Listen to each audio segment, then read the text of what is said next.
Entonces Bueno, tú ya... Juanjo, Sí. están empezando a entrar las personas que se han inscrito al club de lectura.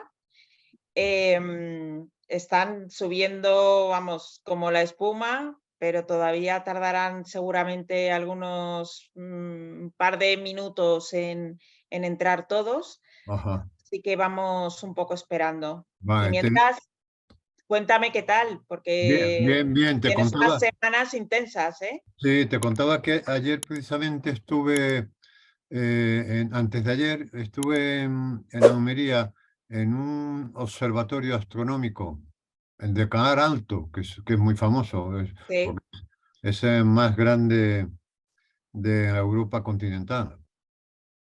Y volví ayer.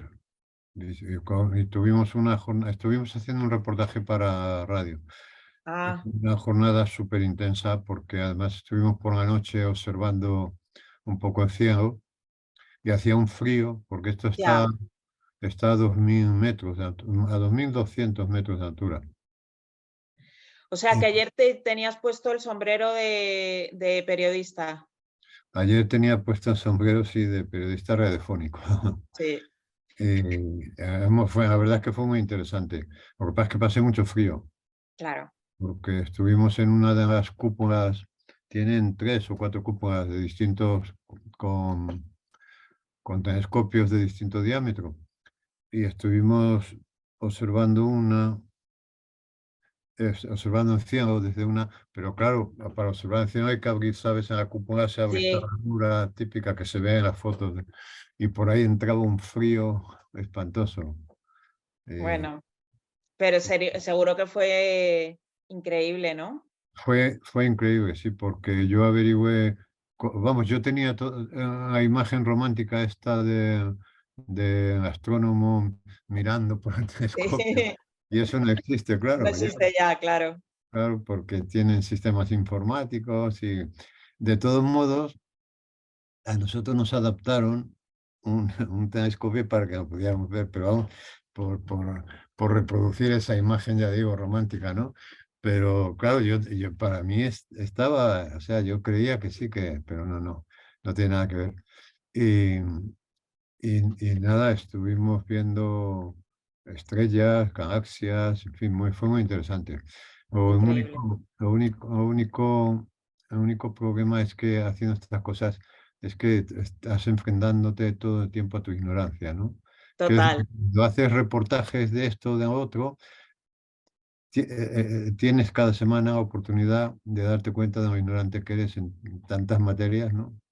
totalmente, totalmente. Está delante. Bueno, pues ya han pasado 3 minutitos, siguen entrando personas, pero ya nos están saludando desde el chat, así que buenas tardes y buenos días a todos, dependiendo desde dónde estáis. Veo ahí Chile, Alemania, California, bueno, desde los sitios, desde todo el mundo. Yo creo que esto somos una Desde especie de ONU cultural Y hoy, desde ¿vale? Cuenca no entra nadie. Bueno, tenemos Valladolid, o sea, nos vamos acercando.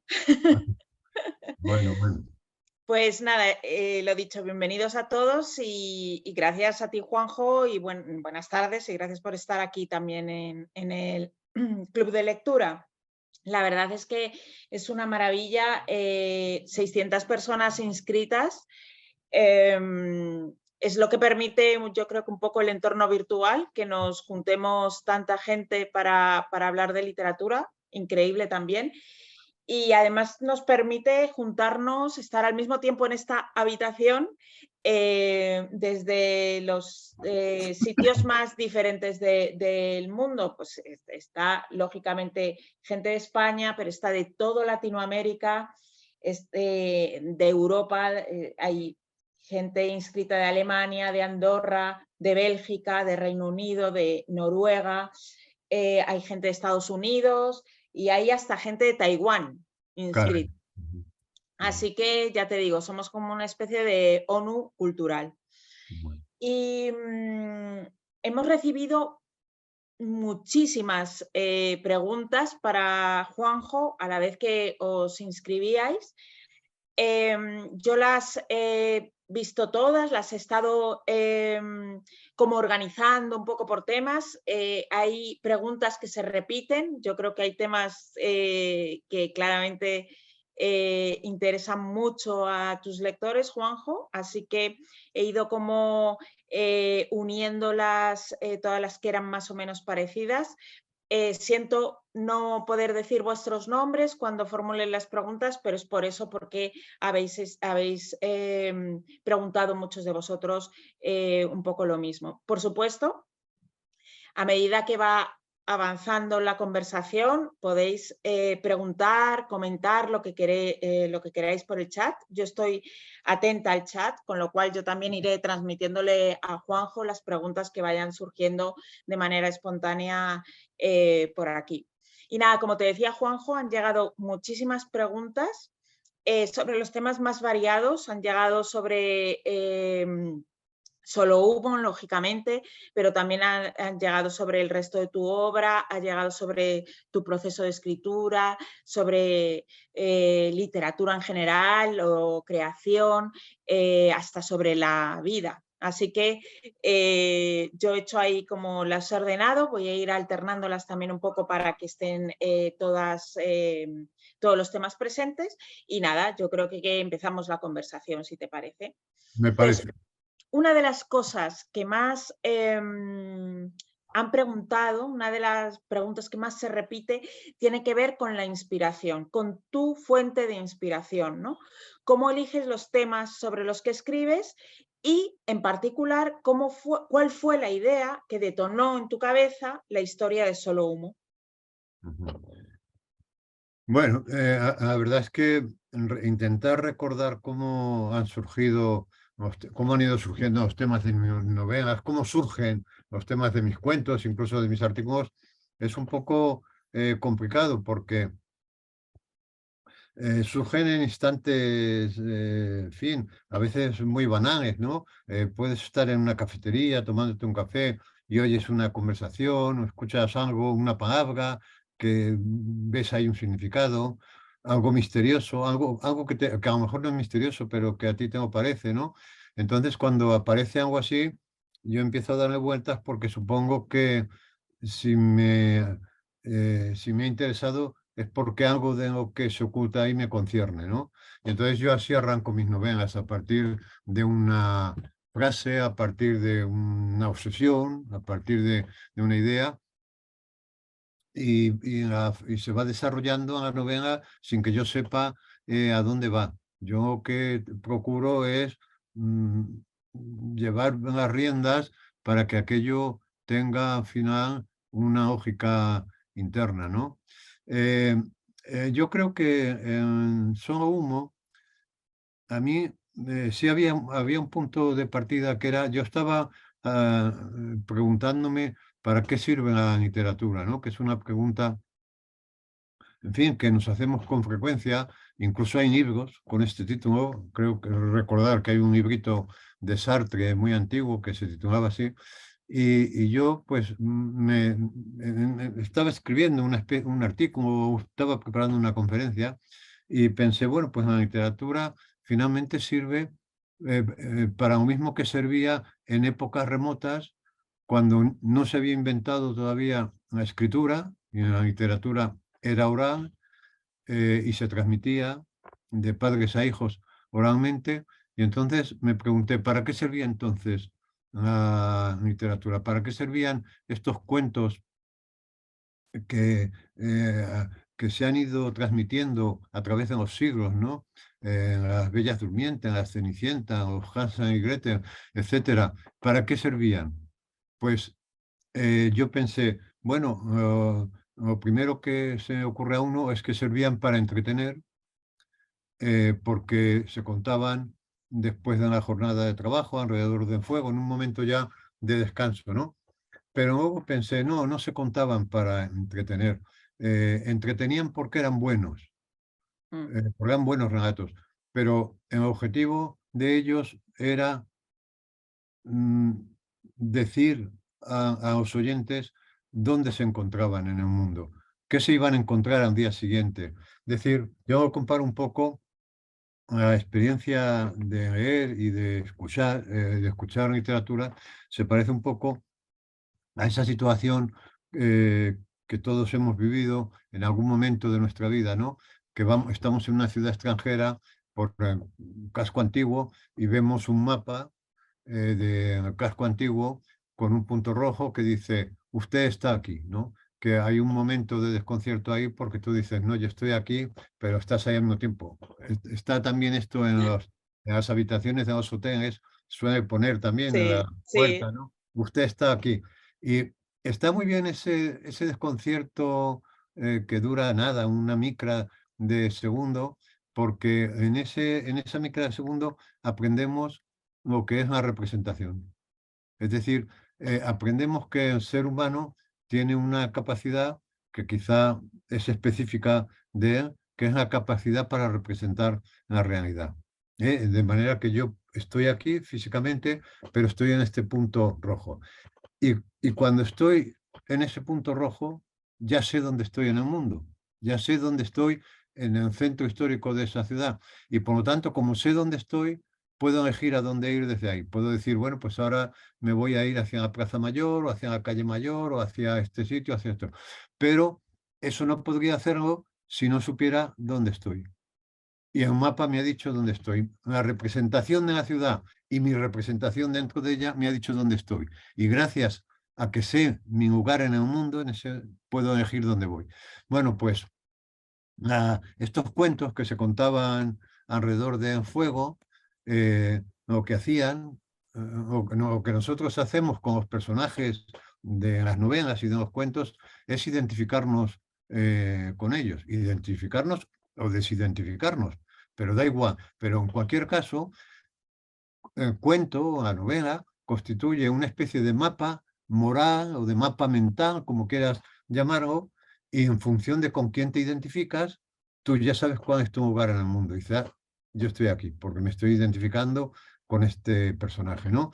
Y como ya sabes cuál es tu lugar moral en el mundo, desde ahí puedes decir, "Ah, pues no me gusto, por ejemplo, voy a evolucionar hacia este otro personaje o hacia este otro", pero lo fundamental es que ya ese mapa, que es el cuento o que es la novela, te ha dicho dónde estás tú desde el punto de vista mental, ¿no? Y por lo tanto ya conoces tu lugar en el mundo y ya puedes elegir dónde vas. Y la ventaja de la lectura es que todas esas experiencias que tú vives al identificarte con un personaje o con otro son reversibles, al contrario de las de la realidad, porque tú leyendo una novela un día puedes ser asesino porque te identificas con el asesino y no pasa nada. Si eres asesino en la realidad, posiblemente acabes en la cárcel, ¿no? Entonces, todo ese juego de experiencias tiene algo fantástico y es que son experiencias reversibles. Y eso nos enseña algo fundamental, que todo se puede pensar o todo se puede imaginar, pero no todo se puede hacer. Y esa barrera entre lo que se puede imaginar y lo que se puede hacer, yo creo que es fundamental tenerla. Entonces, yo estaba, digamos, dándole vueltas a este asunto y, y pensé, caramba, yo no he leído muchos libros de crítica literaria porque me gusta mucho la reflexión sobre la literatura, pero no he leído ningún libro en el que se contara lo brutal que es la experiencia lectora, o lo brutal que ha sido para mí, lo brutalmente turbadora que es la experiencia lectora, ¿no? Porque yo recuerdo cuando me hice lector, que tuve además la suerte de hacerme lector con la primera novela que cayó en mis manos, porque me caí dentro del libro, me disocié, ¿eh? Estaba como en el mapa, usted está aquí, estaba ahí dentro de la novela y estaba aquí fuera, eh, y por lo tanto en ese momento supe cuál era mi lugar en el mundo, ¿no? Y yo digo, esto no me lo ha contado nadie. Oye, Eh, Juanjo, ¿y qué libro era? Porque esa es otra de las preguntas que te hacían. ¿Cuál es el libro que te convirtió a ti el en, lector, en sí. lector? Pues mira, fue un libro de Julio Verne que se titulaba 5 semanas en Globo y que yo cogí por azar de la biblioteca pública que había en mi barrio cuando yo tenía 14 o 15 años yo entraba en la biblioteca no para leer, porque yo no era lector, entraba porque allí hacía calor y pasaba mucho tiempo en la calle, pero como allí no se podía hacer otra cosa más que estar, no se podía hablar, no se podía uno mover y tal, porque además había una especie de sargento que no te dejaba hacer nada, pues un día tiré de un libro de casualidad y ese libro no era raro que fuera de Julio Verne, puesto que estaba en la zona infantil juvenil de la biblioteca, ¿no? Podía haber sido otro autor, pero fue este. Y yo de repente empecé a leer aquello y yo estaba allí como en el mapa, ¿no? Y estaba viviendo la aventura de estos personajes y cuando cerraron la biblioteca, yo sentí una angustia tremenda porque tenía que dejar el libro, no me lo podía llevar. Pero bueno, me fui a casa, pero estaba en casa, pero seguía dentro del libro. Y esa experiencia fue tan turbadora para mí, y lo ha seguido siendo luego, siempre que me he encontrado con un libro, en fin, que me ha movido en suelo, ¿no? Que dije, bueno, esto nadie me lo ha contado. Y entonces había ahí una leve intención, quizá cuando comencé la novela, de contar esto y de contar lo perturbadora que es esta experiencia de leer y de contarlo yendo a los orígenes, es decir, yendo a los cuentos de la tradición oral, a los cuentos de los hermanos Grimm. Oye, has hablado de mapas y otra de las preguntas era que si tienes, cuando tú empiezas, que le has medio contestado ya, que es cuando tú empiezas a escribir tienes ya todo el esquema de la novela en la cabeza o dejas que todo fluya. Es decir, si eres lo que se llama un escritor de mapa o un escritor de brújula. Y por lo que tú dices, eres más de brújula, ¿no? Sí, porque fíjate que estos días me he dado cuenta, sí, porque esto lo he hablado mucho últimamente, claro.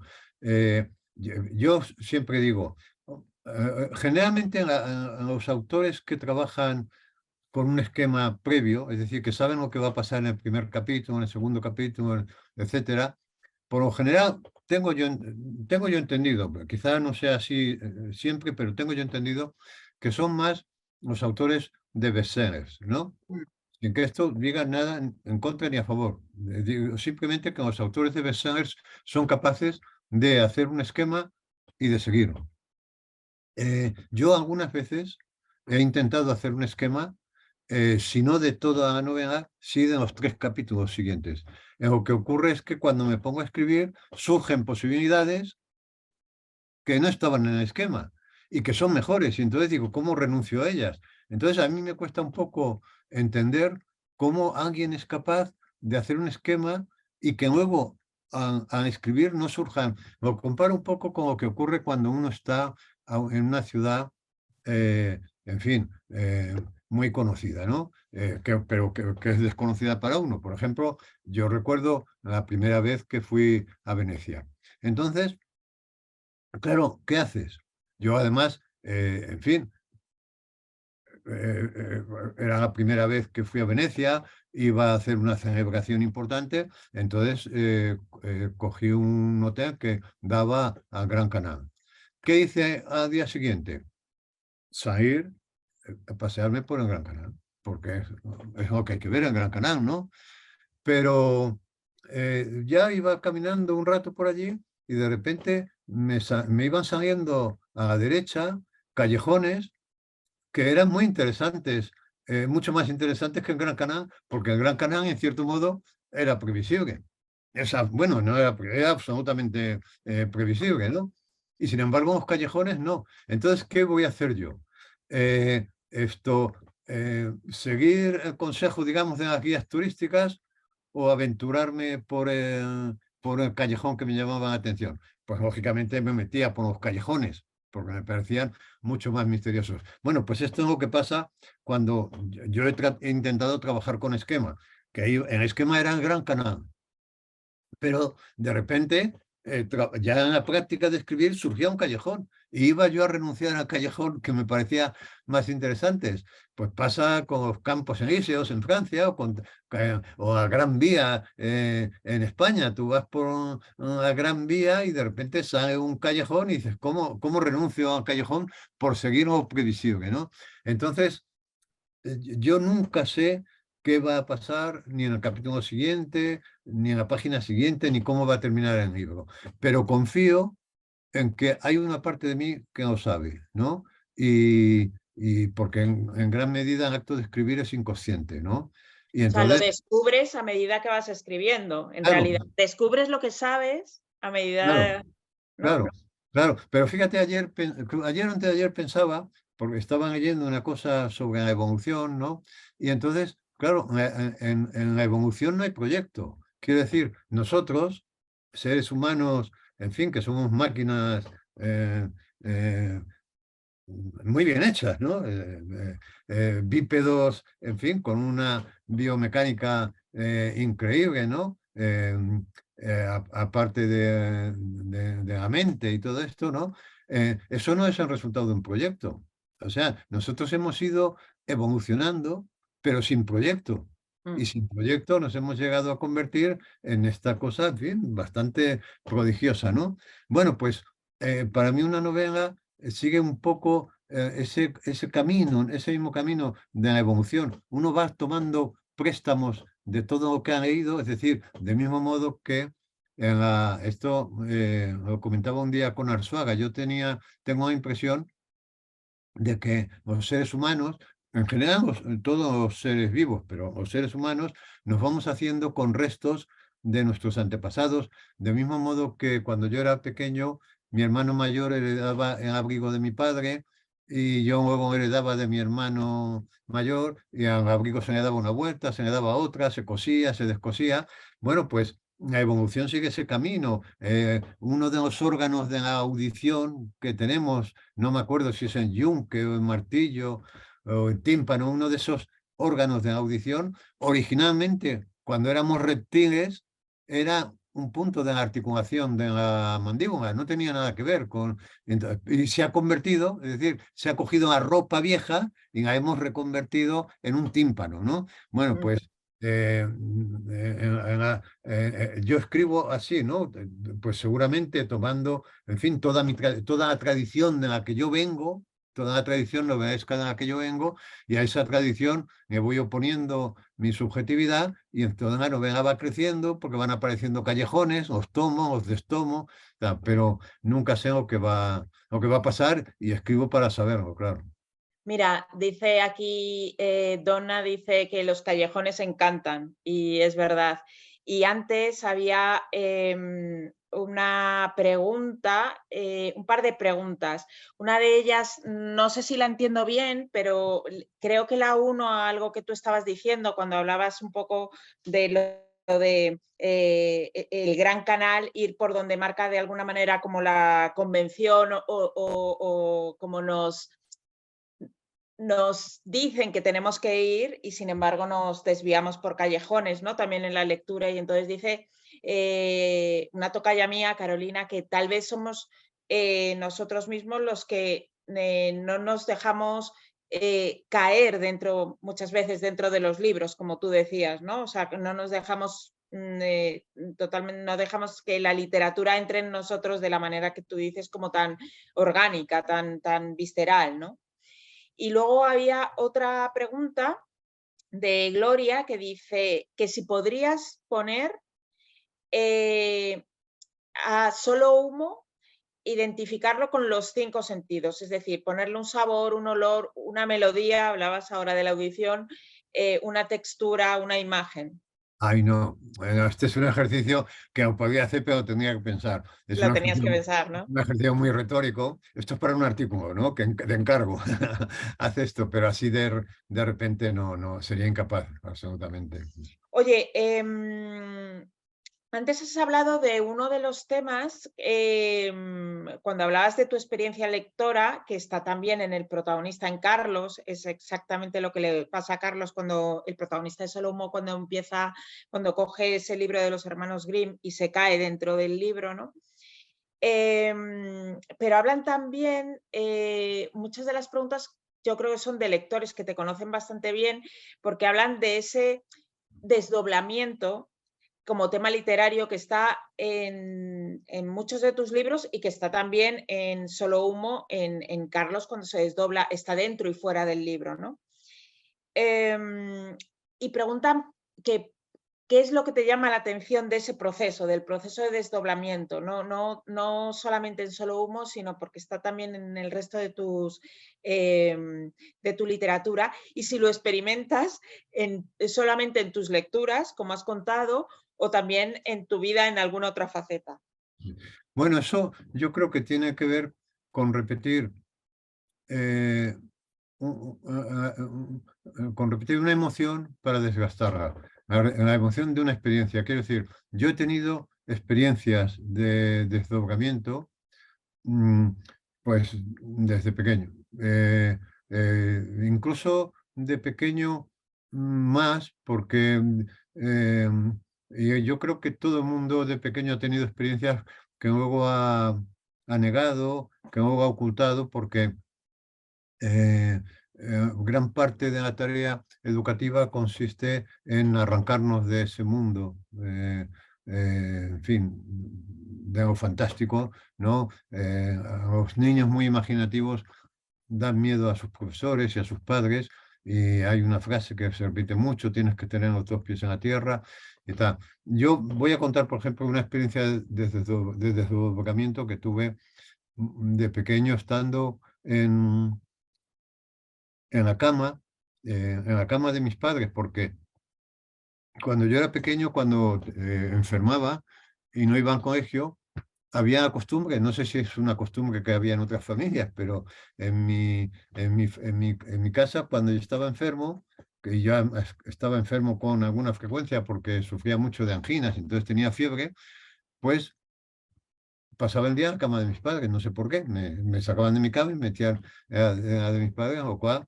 en fin, era una experiencia un poco también rara, entre otras cosas, porque la cama de los padres respecto a la de uno es una cama oceánica, puedes, en fin, Sí, bucear por ella, te encuentras ante dilemas morales, como decir en qué lugar me pongo, en el del sí, padre, en el de la madre, en fin. Y allí, delante de la cama, había un armario de estos que llamaban de 3 cuerpos, y, y en el cuerpo central había un espejo, ¿no? Y yo, con la fiebre, miraba a ese espejo, y yo pensaba que había otro Juanjo a otro lado del espejo, pero no lo pensaba, lo sentía, ¿no? Y recuerdo que un día estaba tumbado en la cama y sentí, así estirado, y sentí, y las plantas de mis pies estaban así, y sentí junto a las plantas de mis pies las plantas de otros pies, como si hubiera otro Juanjo en espejo, ¿no? Y fue muy, muy turbador, ¿no? Y a partir de ahí, pues me ha interesado siempre mucho en la literatura del Dobre, en Doppelganger, en fin, mi madre hablaba con frecuencia de que todos teníamos una antípoda. Esto es una historia que yo escuchaba mucho a mi madre y me fascinaba, que todos teníamos una antípoda en las antípodas. Es decir, alguien que era idéntico a nosotros, y con el que jamás nos podríamos encontrar porque se movía al mismo tiempo que nosotros. Es decir, que si yo, qué si yo aquí bueno arriba eso. hago así, el otro hacía así, por lo tanto, jamás. Y entonces decía mi madre: si el que se encuentra con su antípoda se muere. O sea, el encuentro con la antípoda significaba la muerte. Entonces, luego en la lectura ha sido también una experiencia de desdoblamiento, en la medida en que yo me caigo dentro del libro. Entonces, yo escribo sobre esa experiencia. Bueno, hay una gran literatura sobre el asunto del doble, ¿no? En Mm. fin, Jekyll y Hyde, por citar un caso, ¿no? Eh, hay toda una tradición literaria sobre el asunto del doble, y yo estoy dentro de esa tradición literaria, y repito eso porque creo, para intentar agotar esa emoción, que lejos de agotarse, se renueva, porque ahora ya desde la ciencia nos dicen que, que puede haber realmente versiones idénticas de nosotros mismos en otras dimensiones, ¿no? Entonces eso es muy inquietante, porque yo estaba escribiendo sobre eso desde el punto de vista literario, y de repente en la ciencia viene a corroborar, ¿o no? Sí, Esto de las superposiciones cuánticas. Entonces es un asunto que yo intento desgastar a base de escribir sobre él, pero en lugar de desgastarlo, se va reforzando, ¿no? Mira, Luis aquí te preguntaba si normalmente primero tienes una historia luego piensas en los personajes que la van a llevar, o primero tienes un personaje y alrededor y el propio personaje te va contando esa historia, ¿sabes? Mira, no tengo nada. Tengo, tengo un punto de partida, tengo un arranque y nada más. No tengo, es que es un poco increíble, pero incluso cuando yo doy talleres literarios, digo que claro, yo he ido, como he dado muchos talleres de escritura creativa, he leído también mucho sobre este asunto. Y a mí me sorprende muchísimo cuando veo algún libro de estos y en muchos de ellos hay un capítulo que dice la construcción del personaje. Yo no tengo ni idea de cómo se... Yo no jamás teorizaría cómo se construye un personaje, porque es que cada personaje se va construyendo, es como un bebé o como un embarazo, cada embarazo es distinto. Y entonces yo no sé, hombre, sé que los personajes se construyen, pero no me atrevería a dar normas de construcción del personaje porque me parece un disparate. Lo que pasa, el personaje va creciendo orgánicamente y van apareciendo otros a su alrededor, pero van apareciendo otros del mismo modo que aparecen los callejones del Gran Canal, ¿no? Pero yo no sé nada. A mí los talleres de escritura, yo siempre digo que me salen bien porque a la gente normalmente les gusta, normalmente no, por una razón. Y es porque el único objetivo que yo tengo cuando me pongo a dar un taller de escritura es que los alumnos no noten que no sé nada. Entonces, claro, con ese pánico, o sea, dar un taller de escritura con ese pánico garantiza el éxito del taller de escritura, porque el pánico arregla todo, ¿no? Claro, claro. No Pero puedes estar más pendiente. claro, no puedo estar, o sea, porque si tu único objetivo es que, por Dios, que no se den cuenta de que no tengo ni idea, ¿eh? Sabe bien, seguro. Oye, y ya, yo creo que ya has tocado esto en todo lo que has dicho, pero bueno, por profundizar, porque también era un tema que salía en muchas de las preguntas, que es como el elemento autobiográfico en tu narrativa, ¿no? Si prefieres escribir sobre lo que vives o prefieres inventar y de qué manera se cuela, pues eso, tu autobiografía en las ficciones. Obviamente hay libros en los que es muy evidente, como por ejemplo El Mundo, es obvio. Y en el caso de particular de Solo Humo, pues cuánto hay de ti, aparte de esa experiencia lectora, cuánto hay de ti y de tu vida en ese libro y en el protagonista, aparte de esa experiencia lectora. Querías Bueno, contar. vamos a ver, siempre, incluso cuando inventas, partes de tu propia experiencia. Siempre se escribe desde la propia experiencia. Parece que era Vargas Llosa el que contaba, no sé si en El pez en el agua, decía que uno siempre escribe de sí mismo, pero metamorfosea la experiencia, ¿no? Y a veces la metamorfosis es tan completa que no se parece en nada en lo que tú cuentas a tu vida. Y sin embargo, está tu vida ahí también, ¿no? Es más, con frecuencia, el personaje en apariencia más alejado de ti es el que más tiene de ti. Esto ejemplificaba muy bien esto, eh, bueno, el autor de Madame Bovary, Flaubert, Flaubert, cuando le preguntaron quién es Madame Bovary, y él dijo, Madame Bovary soy yo. soy yo. Claro, a nadie se le habría ocurrido que un personaje en apariencia tan alejado de él fuera el más autobiográfico de él.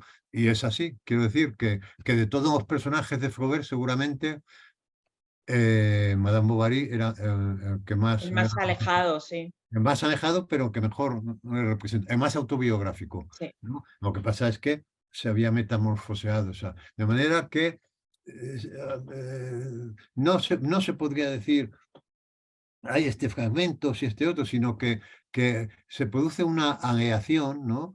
Entre tu propia experiencia y en lo que aportas esa experiencia desde la imaginación, de tal manera que luego es imposible distinguir los materiales originales. Precisamente en las aleaciones de los materiales se definen por eso, porque en una aleación tú no puedes separar los materiales que la componían. No puedes, no, hasta aquí llega el cobre, hasta aquí llega el estaño. No, tú en el bronce, a ti te dan un trozo de bronce, el bronce está hecho por una aleación de cobre y estaño, y no hay manera de separar, de saber hasta dónde llega el bronce y hasta dónde, porque están absolutamente mezclados, ¿no? Pues eso pasa, ¿no? Otra cosa es en el mundo, porque en el mundo sí cuento experiencias concretas de mi vida. Ahora, en el mundo, yo quería hacer algo que luego he intentado también en alguna novela, ¿no? Que era contar al mismo tiempo,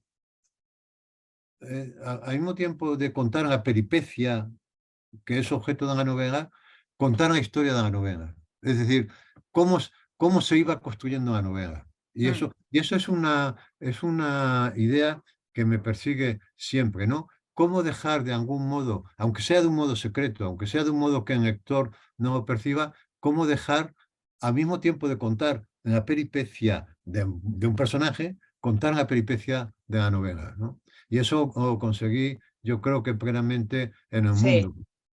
sí. Mira, los personajes interesan mucho porque Gloria pregunta, y fíjate que yo creo que vas a responder que sí, ¿eh? Gloria pregunta, ¿alguna vez algún personaje se te ha parecido para pedirte algo? Se me ha parecido. No. ¿No? No, es muy Hubiera romántica. jurado que sí. La pregunta es muy romántica. No, hombre, lo que pasa es que los personajes, si es cierto, vamos a ver, es que Como niebla de Unamuno, dice Gloria. claro, porque está dicho de un modo tan romántico que dan ganas de decir que sí, ¿no? Pero no, lo que pasa es que los personajes sí te persiguen. Claro, porque tú te metes en la cama y cuando estás con una novela y estás dándole vueltas a la novela y estás dándole vueltas a por qué ha hecho esto este personaje, por qué, hacia dónde se dirige, dónde va a estar. Estás caminando, yo camino mucho y mientras camino voy resolviendo. Yo muchas situaciones novelescas las he resuelto caminando, ¿no? Me han venido y tal. Y entonces sí, vas pensando en el personaje. Claro, el personaje tiene una presencia brutal, pero no, el personaje, yo digo que cuando estás escribiendo una novela, la relación con ella es muy parecida a la del enamoramiento, ¿no? Cuando tú te enamoras, eh, se producen multitud de coincidencias, ¿no? Resulta que la persona de la que te has enamorado fue al mismo colegio que el tuyo cuando erais niños, pero no os cruzasteis. Estuvisteis en distintas clases. Resulta que hicisteis un viaje el mismo año, al mismo sitio. Todo se llena de coincidencias. Es decir, todo conduce a la persona amada, ¿no? Bueno, pues cuando uno está escribiendo una novela, todo va cayendo dentro. La novela es como una especie de agujero negro que no va, y en esa medida, retóricamente sí podríamos decir que los personajes se aparecen, claro, y que te piden cosas, claro, te piden que seas lógico con ellos. No llega a un punto, es que me estoy acordando ahora, mira, es una buena pregunta porque me estoy acordando de una película que creo que se llamaba Más extraño que la ficción, me parece, que era, Sí, que era una película en la que un personaje se levanta un día de la cama y oye una voz narradora que le narra, dice, fulano se levantó de la sí, cama, sí, sí. entonces el hombre se extraña, entonces, ¿no? Pero bueno, se va al baño, se está cepillando los dientes y la voz narradora dice, se cepillaba los dientes y hace así al cepillo, como diciendo, a ver, esta voz, ¿de dónde? El caso es que me sigue narrando, ¿no? Y llegó a la oficina y le dijo al jefe, buenos días. Y él dice, buenos días. Y entonces, el hombre, bueno, no es una voz narradora, digamos, intrusiva, excesivamente molesta, pero sí molesta, ¿no? O sea, no era una voz de esta que me mandara a matar a nadie ni cosas de estas, pero el caso es que va al psicólogo y el psicólogo le dice, me cuenta lo que me pasa y dice, "Uf, esto no es una cosa mía, esto se lo tiene que resolver un crítico literario". Y entonces va un crítico literario y el crítico literario dice, y usted es un catedrático de literatura, dice, ¿y este narrador es omnisciente? Y el hombre no sabe lo que es un narrador omnisciente y tal, y otro se lo explica, pero en fin, finalmente el crítico literario dice, mire usted, esta voz narradora se parece mucho a de una escritora que se llama Fulanita de Tal, y que es una escritora que ha escrito varias novelas y que ahora está retirada, escribiendo una novela porque ha tenido una crisis de creatividad y no sé qué, y está escondida en una montaña, no sé dónde, y tal. Y entonces, bueno, el caso es que este hombre se da cuenta de que es un personaje De la novela. de la novela y además se entera porque habla con su agente, va viendo aquí y allá, porque no consigue hablar con ella, pero se va enterando de cosas y se entera de que esa novela va a terminar mal. Va a terminar mal para él. Y entonces todo su afán, el resto de la novela, es encontrar a la escritora para que la novela termine bien, ¿no? Así que está bien, mira, esta historia es muy buena para la persona que ha hecho esta pregunta. Sí. Recomiendo la película. Mira, hay otra pregunta que yo te la iba a hacer también, porque ha aparecido, la hicieron antes, que tiene que ver con los cuentos de los hermanos Grimm en tu novela. Porque, claro, y esto lo has dicho también en varias entrevistas, nosotros estamos acostumbrados a versiones, a haber leído versiones edulcoradas de los cuentos de los hermanos Grimm y de repente los cuentos que lee Carlos, el protagonista, pues tienen mucha crudeza y a veces hasta crueldad. Entonces, y ahí no se pueden desvelar secretos, pero dice Ivette, si esas versiones que tú pones en la novela son versiones tuyas o son las versiones reales de los cuentos. Y eso me gustaría que lo contaras, cómo son realmente los cuentos No, de los hermanos Grimm. no, te entiendo porque además es un malentendido que he tenido que deshacer en varias entrevistas, ¿no? En fin, de periodistas que me han dicho, cómo has arreglado, cómo has hecho una versión de la Cenicienta tuya, por ejemplo, en fin, para llevar a tu terreno? Digo, no, la versión de la Cenicienta de los hermanos Green es la que sale en mi libro, pero claro, nadie la conoce, porque todos conocen versiones edulcoradas, ¿no? Entonces, en la versión de los hermanos Grimm, realmente, tanto la hermana mayor como la hermanastra mayor como la menor, para que les quepa el zapato de cristal, Es, se tienen que cortar una al dedo gordo y la otra al talón, con un cuchillo de cocina, y todo aquello se llena de sangre, y tal. Y al final, que claro, que algunas personas se creen que es que lo he arreglado yo, ¿no? En el final del cuento, Cenicienta, bueno, ya finalmente, el zapato le queda bien a Cenicienta, el príncipe se casa con Cenicienta, y el día de la boda, bueno, y Cenicienta suele ir con dos palmas, una en cada hombro, que son amigas suyas y que son un poco el símbolo de su pureza y todo esto, ¿no? Y el día de la boda, esas dos palomas les sacan los ojos a las hermanastras. Con lo cual las hermanastras, además de cojas, se quedan ciegas. Y entonces, claro, esto dice uno, caramba, esto hacía falta, era necesario que Cenicienta fuera tan cruel. Es decir, en fin, era necesaria tanta venganza y eso hace más compleja la Cenicienta, ¿no? claro. Bueno, entonces, deshecho el malentendido. No, no es una versión mía, es la versión Osvaldo Green. Lo que pasa es que nosotros hemos llegado a un punto en el que consideramos que los niños son seres puros, en fin, a los que no hay que contaminar de crueldad ninguna. Y este es el gran error, porque precisamente lo que decíamos al principio es que el cuento es un mapa mental de la vida o un mapa moral de la vida. Y entonces tú, cuando leas el cuento, que te estabas superidentificando a lo mejor con Cenicienta, que era todo bondad, etcétera, de repente dices, caramba, en fin, puedes reflexionar. A mí me parece excesivo este castigo, ¿no? Pero ya sabes dónde estás, puedes reflexionar, pues, ¿sabes? Estás ahí, y entonces puedes ir hacia aquí, puedes ir hacia allá, y entonces el problema de los cuentos edulcorados es que no permiten al lector contrastar sus propias emociones con las emociones de los personajes y de ese modo es de un modo en que se construye la identidad. Es decir, cuando un niño o un adolescente lee un cuento, está contrastando sus propias emociones con las emociones de los personajes. Claro, y un niño es bueno, pero es perverso también. Es egoísta y es solidario, también es todo eso, pero tiene que tener todos esos registros en el cuento que está leyendo. Claro, El cuento debe ser un espejo de la vida, un mapa de la vida.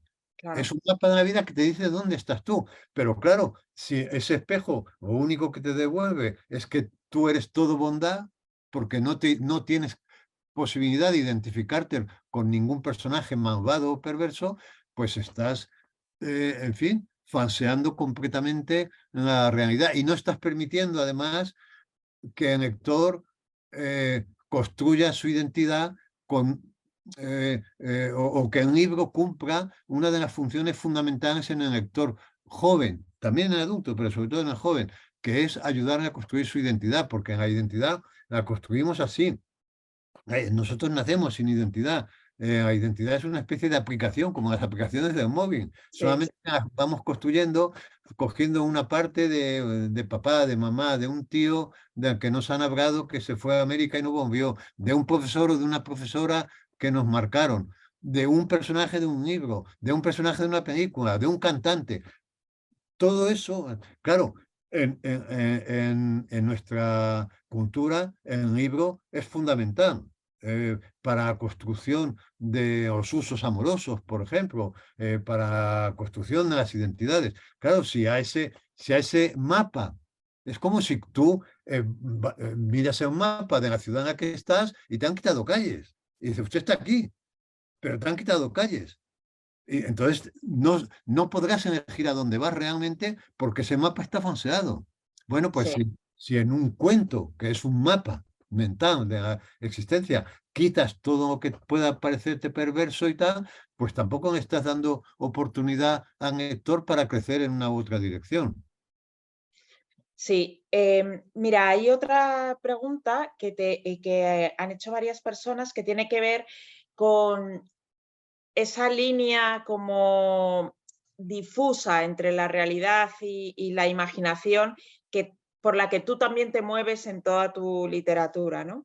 Y te dicen si te sientes cómodo andando por esa frontera difusa y por qué, qué te aporta, qué te aporta mirar a un lado y a otro y no ver muchas veces los límites entre realidad e imaginación o realidad y fantasía. Bueno, me hace vivir una vida más, más plena, diría yo, porque nosotros ponemos, por ejemplo, una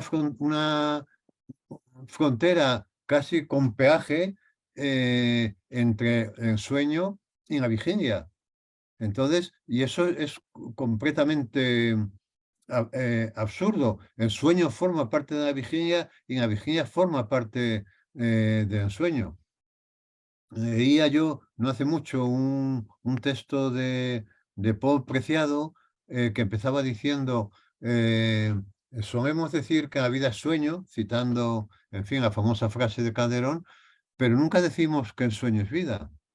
Mm, Y el sueño es vida también. Y la gran parte de la materia de los sueños llega a la vigilia y gran parte de los materiales de la vigilia llega a los sueños, ¿no? De manera que eh, que vivir, incluso en algunas sociedades primitivas, no hay diferencia entre el sueño y la vigilia. no hay diferencia alguna, ¿no? Entonces, nosotros ponemos una frontera excesiva que nos resta, que nos quita vida, que nos quita. Entonces, precisamente hace poco yo comentaba también en algún sitio, porque leyendo un libro, creo que lo comenté contigo, además, Carolina, que leyendo un libro de Mariano Sigman, Sí. eh, que él habla en algún momento de que los seres humanos somos anfibios, porque nos movemos con idéntica comodidad en la fantasía y en la realidad. Anfibios como la rana se mueve con idéntica comodidad dentro del agua y fuera del agua. Es decir, que la rana cuando se va a meter a agua no piensa, qué pereza ahora meterse en el agua. O cuando va a salir del agua no dice, jo, qué pereza ahora salir del agua. Bueno, pues nosotros tampoco decimos, qué pereza pasar de la fantasía a la realidad. Y yo ponía hace un poco un ejemplo, que es, tú vas en el autobús por la mañana al trabajo y de repente te pones a imaginar que tu jefe se muere o se ha muerto, que tu jefe se ha muerto, ¿no? Y vas añadiendo detalles a todo esto y bueno, y vas en el autobús junto a otras personas normales que van cada una en su fantasía, ¿eh? Y vas en un sitio real, que es el autobús, si el autobús, en fin, es real, y entonces y vas añadiendo detalles, además con un realismo increíble, porque tú te ves ya en el tanatorio, le estás dando el pésame a la viuda, a los hijos, tal, y de repente, bueno, llegas a tu parada, te bajas del autobús y te encuentras con tu jefe. Y tú no tienes que decir, ay Dios mío, ahora estaba en el tanatorio, estaba muerto, ¿cómo rehago esto? Porque ahora está vivo. No, sino que inmediatamente me saludas y subes con él en el ascensor sin ningún problema, ¿no? Y entonces estamos moviéndonos entre la fantasía, pero lo que pasa es que la fantasía la negamos. El otro día ocurrió un suceso curioso en Sevilla.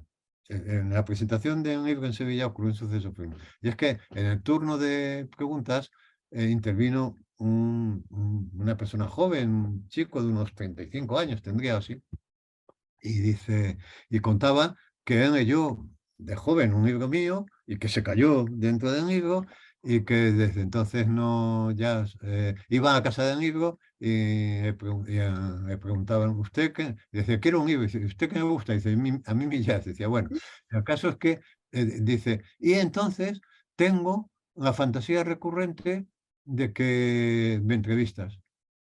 Ay, qué bueno, eso parece una historia Claro, tuya. claro. Y entonces él seguía contando, y entonces, claro, estaba contando una fantasía, pero ahí va contando también que todo el público, que me quitó todo el protagonismo. Porque, pero tú fíjate cómo en una situación real de una presentación de un libro, con todas las formalidades y tal, de repente alguien se atreve a contar una fantasía. Y entonces deja a todo el mundo con la boca abierta, simplemente porque no se ha censurado porque lo contó tan bien y tal. Y entonces él era ahora concejal de su pueblo, no sé de qué pueblo era, y, y tiene la fantasía de que será algún día alcalde y que cuando sea alcalde yo me entrevistaré. Le dije, bueno, pues, cuando seas alcalde, pero bueno, el hecho o sea, si fuéramos capaces de incorporar las fantasías a la realidad y la realidad a las fantasías, llevaríamos una vida mucho más plena. Y yo me muevo un poco en esa frontera porque no podría vivir, porque la realidad a secas es que me parece insoportable, me parece tan vasta, tan poco significativa y tal, pues que tengo que moverme en esas dos dimensiones, ¿no?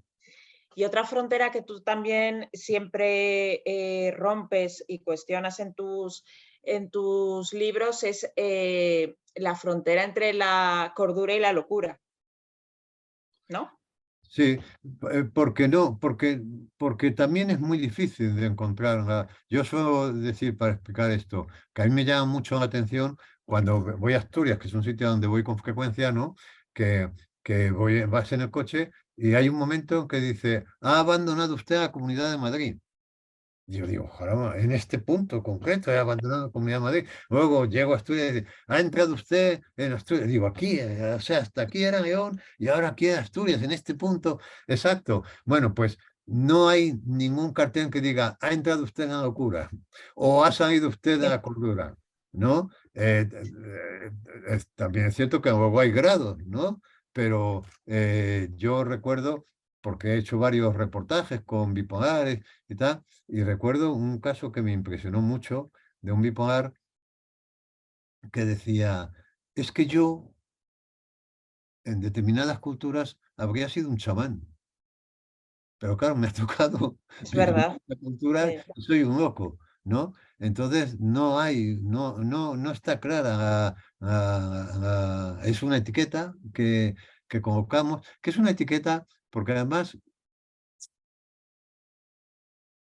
como un loco con tanta frecuencia es un producto de los que nos llamamos cuerdos, ¿no? Es una etiqueta que nos resulta muy cómoda, porque decimos, cuando decimos, esta persona, lo decía Foucault, me parece, ¿no? Cuando a una persona le ponemos etiqueta de loca, ya a partir de ahí, todo lo que diga no tiene ningún interés. Y los locos dicen verdades fundamentales sobre los cuerdos, pero son verdades que no nos gustan. Entonces sí. decimos, bueno, como está loco, no es verdad. Oye, te preguntan aquí que si has escrito la novela, ¿crees que has escrito la novela definitiva o crees que todavía está por venir? Bueno, no, la novela definitiva no se escribe nunca porque si la escribiéramos, en ese momento dejaríamos de escribir del mismo modo que la mariposa se muere cuando alcanza la llama de la vela que es su deseo, ¿no? Es decir, si uno escribiera un texto definitivo se achicharraría como se achicharra la mariposa, se moriría ya. Y entonces no llega a ese punto porque estoy escribiendo todavía de manera que no. Por un lado, está bien no escribir porque eh, el motor, el motor de la vida es el deseo. Es decir, Lacan decía, el deseo no tiene objeto. ¿Y qué quería decir? ¿Qué quería decir con esto? Todos tenemos la experiencia de que cuando alcanzamos algo que hemos deseado mucho, nos sobreviene una depresión, mayor o menor, pero nos sobreviene una depresión. Y esa depresión, ¿qué indica? Lo que te está diciendo es, no era esto, no era esto. No hacemos consciente de este modo, pero yo lo verbalizo. No era, o sea, la depresión viene porque no era esto. Era lo que eso representaba. Claro, Pero una vez alcanzado, lo ves y ves que no era eso. Pero no pasa nada, porque inmediatamente pones un deseo en otra cosa.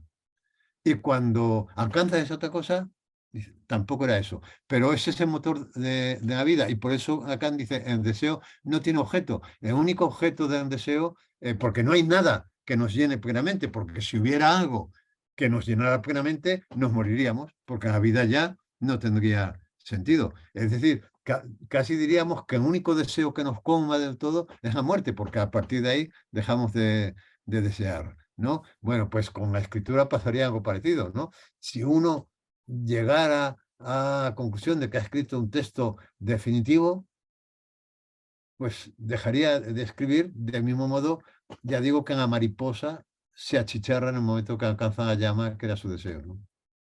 vale, y ya casi para terminar, te preguntan, y es una pregunta que yo devuelvo a los, también les hago a los que nos están escuchando. De tus novelas, ¿cuál es tu novela favorita? ¿Con cuál, a cuál le guardas un mayor cariño, ¿no? Igual de tus personajes, de todos tus personajes, ¿a cuál guardas un cariño especial? No, soy incapaz de hacer esa elección porque, ¿sabes qué pasa? Que cuando ya tienes cierta perspectiva, porque eres mayor sobre el conjunto de tu obra, la ves como un puzzle. Y en ese puzzle, cada novela era una pieza fundamental. Es decir, que incluso, porque si quitas una, habría un agujero ahí. Porque incluso obras que yo mismo podría considerar menores, fueron fundamentales para dar paso a otras. Pongo un ejemplo. Cuando yo escribí Papel mojado, por ejemplo, es una novela de encargo, eh, eh, pero es una novela en la que yo, precisamente por el modo en que se dieron las circunstancias a escribir, la escribí con mucha libertad, escribí sin corsé alguno. Seguramente muchos considerarán que esa obra, a lo mejor, del conjunto de mi obra, es esto que llaman una novela menor o una obra menor, pero yo no habría podido, perdón, yo no habría podido escribir El desorden de tu nombre, que mucha gente considera, hay gente que cree que es mi primera novela, ¿no? Porque empezó a leerme con El ¿Verdad? desorden de tu nombre. Yo no habría podido escribir si no hubiera escrito previamente Papel mojado, porque en Papel mojado ensayé todas las formas que luego desarrollo de manera que sería incapaz de decir, bueno, pues esta novela, no, cada una ha tenido una función y ha ocupado 2 o 3 años muy importantes de mi vida y sería incapaz de elegir una porque sería un modo como de menospreciar a las otras, ¿no? Mira, por aquí están eligiendo El mundo, El desorden de tu nombre.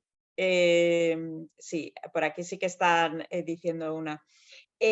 Bueno, yo creo que ya para acabar había una, la soledad era esto, había una pregunta que voy a responder yo, que decía que si ibas a estar en la Feria del Libro de Madrid y que cuándo y en qué casetas para ir a darte un abrazo. Entonces, sí, Juanjo va a estar en la Feria del Libro de Madrid, para los que estáis en Madrid. Estará los domingos por la mañana, los 3 domingos por la mañana, de 12 a 2. Las casetas todavía no se saben, estamos todavía cuadrando todas las firmas, pero pues en las redes sociales de Alfaguara estará anunciado y con tiempo cada uno de los días en que donde estará para ese abrazo que le habéis prometido.